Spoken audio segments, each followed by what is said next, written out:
Hi,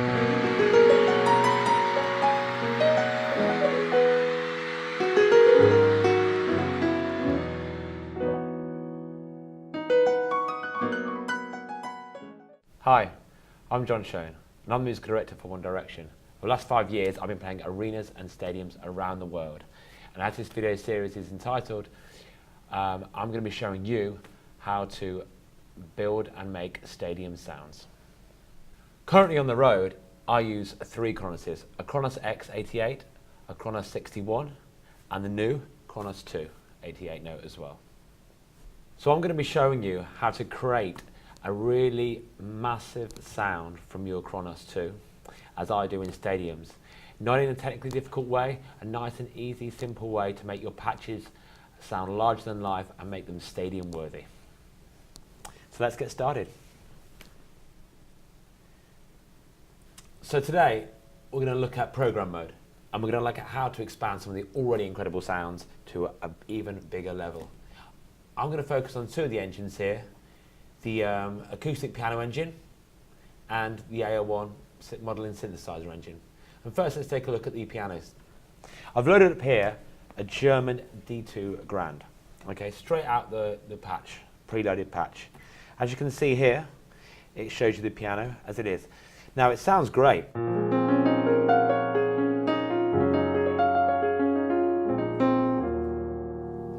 Really rich and deep.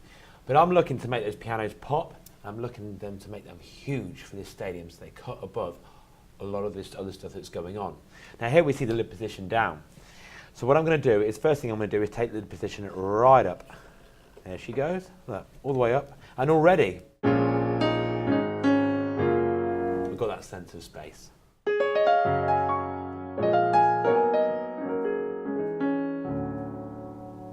Brilliant. Now, another thing I noticed as I was working on the KRONOS on my stadium tour was that we have this thing called stereo perspective. Now, it shows here, it says audience, but I use IEN, so I'm going to change my stereo perspective from audience to player. There you go.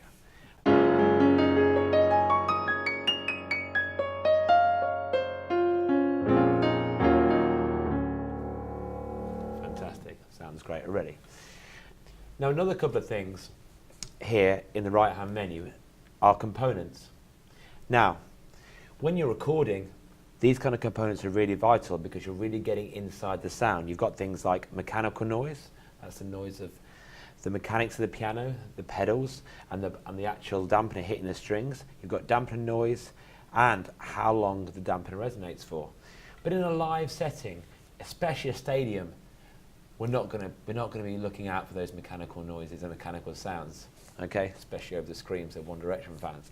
So what I tend to do is I tend to take off the mechanical noise. I tend to take off the dampener noise. And I tend to take off the note release. So almost literally leaving nothing on there. What I'll do is I'll show you how it sounds with it all on.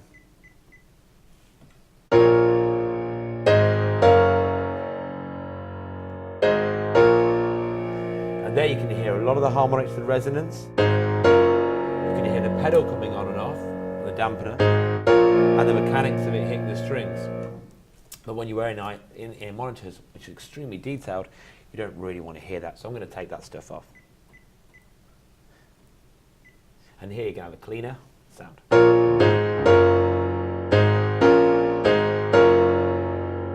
Because the more we bring into a mix in a live setting, the washier it gets. So the cleaner, fuller and brighter we can make it sound, the better. Cool.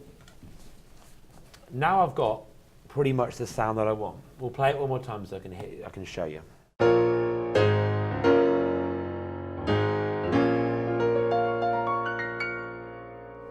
So there you go. Already feels bigger and richer, but there are other things we can do to add to that depth and richness of sound. Now if we go back to the play menu, really simple things here down this side. We've got our LFOs, our EQ, our insert effects, and our master effects. Now the first thing I'm going to do is add some of the EQ. So here we have the 3-band EQ. Really simple things, just a bit of low, bit of high, and a touch in the mid gain. Okay.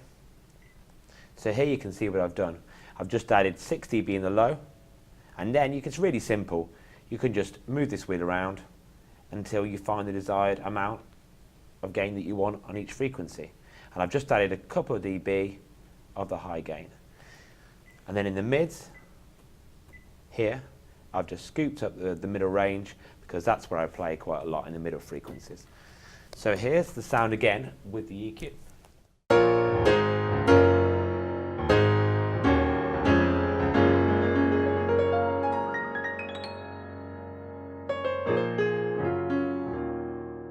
So let's just compare that sound to the sound that we had originally.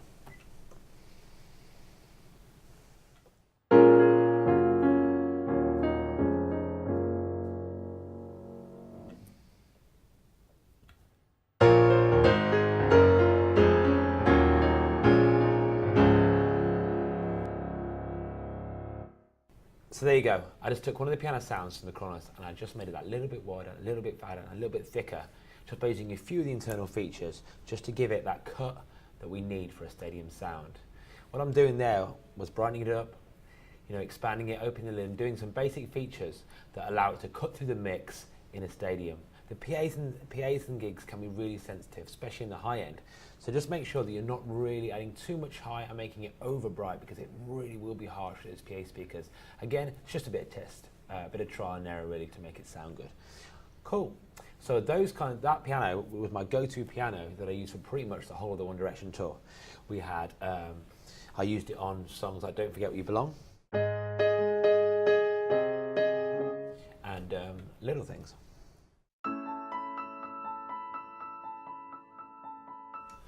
So there you go. So now let's look at another one of the engines, the AL1 synthesizer engine. There's quite a few synth engines on board, but this one, the AL1, I really like. It pretty much does everything that the other engines do, and it's very user compatible, and I've used it quite a lot on the 1D stuff. So I'm going to use it, I used it on a patch called Little White Lies, and I also used it in Better Than Words, some two kind of heavier synth-driven numbers, especially Little White Lies, as you know guys, was a really kind of heavy kind of drum and bass chorus. Now I'm going to show you the sound that I started with when I first began to build this patch. Now, I'm using one of the AL1 pre-programmed sounds. You can see there.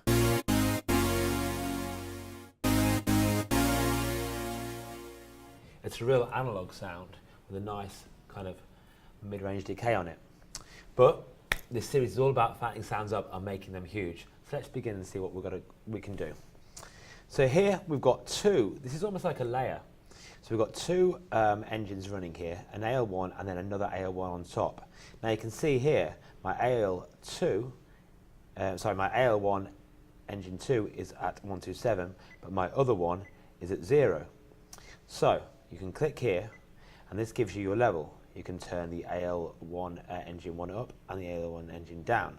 So let's have a look at what that sound is like on its own. So what I'll do is I'll just turn the other level down to 0, and then I'll bring this one back up to 127. There we go. So let's see what that one is.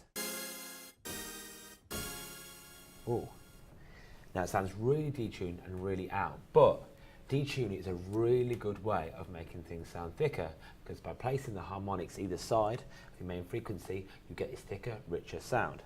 So what I'm going to do is blend this in with the other engine. So I'm going to bring this in and just look at the level that I might need it.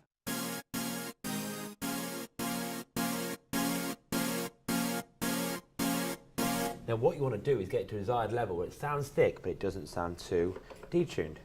Now if I drop it really low, you can see it kind of sounds out, which is kind of a desired effect if you want, but I'm looking to make it thicker and fatter. So I'm going to bring this amp level up really, really high.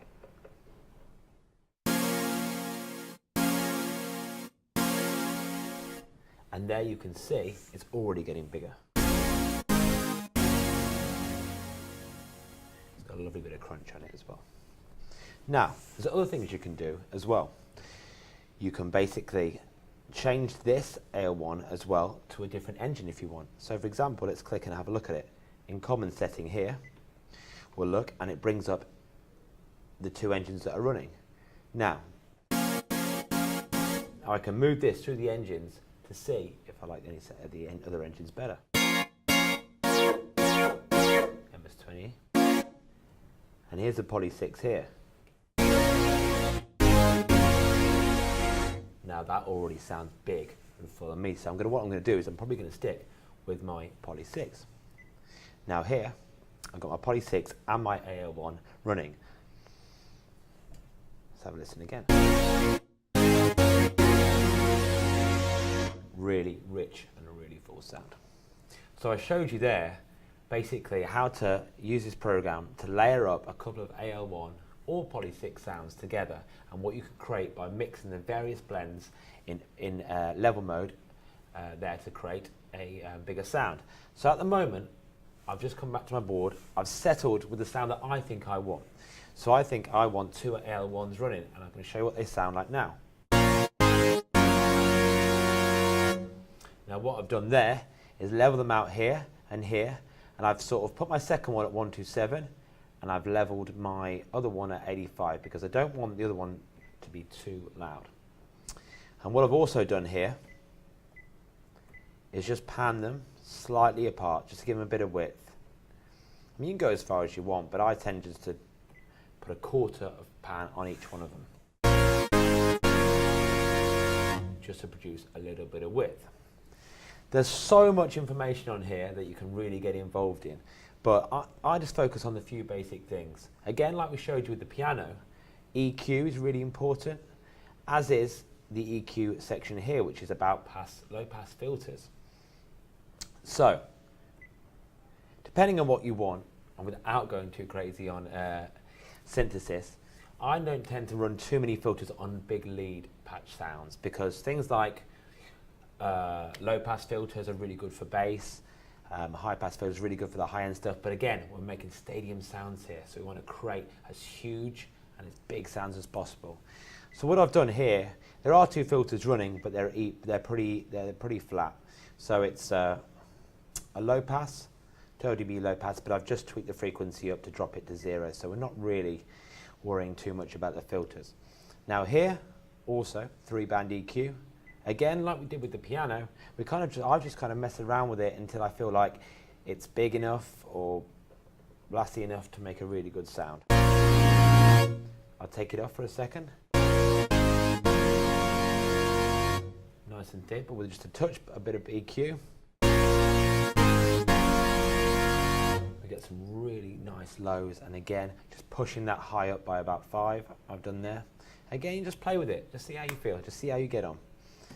And that creates a wonderful sound. There are also a couple of other things on here, boost and drive. You know, if you want to drive it harder and more intense, I just set mine to 20, just as an idea. It's up to you. And I'll put this one down to 20 as well there. And I've also just put a touch of low boost again, because it's really important. On a big stadium, you've got these subs playing, you really want your sound to pop out. So, a bit of drive.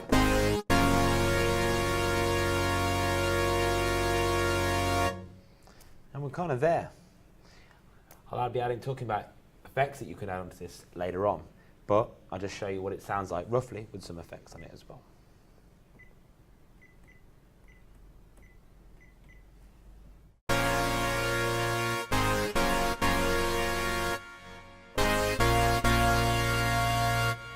We'll talk about how we get there soon. All right. So there you have it. I've just showed you a really couple of basic things that will help you make your internal sounds just that little bit larger than life. We'll look at some more of these things in detail, especially with the effects in the up and coming videos. But for now, I hope that's good. And next time we're going to look at combination mode. Thanks.